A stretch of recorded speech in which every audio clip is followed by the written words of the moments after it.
আমার গায়ে গন্ধ। কোথায় গন্ধ থাকে? তুমি বলো।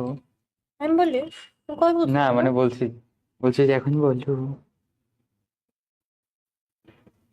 বুকের মধ্যে এটা আমি শুয়ে থাকতে চাই কত কুলু কুলু তখন ধরে বুকের মধ্যে কুলি কুলি করবো। বিয়ে করিস না কেন আমাকে একটু কারণ আই লাভ ইউ।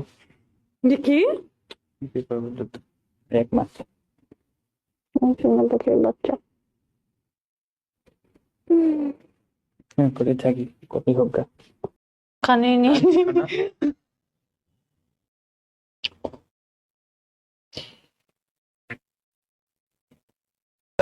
এই শালা নিজে বল দেখি বুকের মাত্রাকে বল তোর সিলেবাস শেষ হয়েছে কানে নিয়ে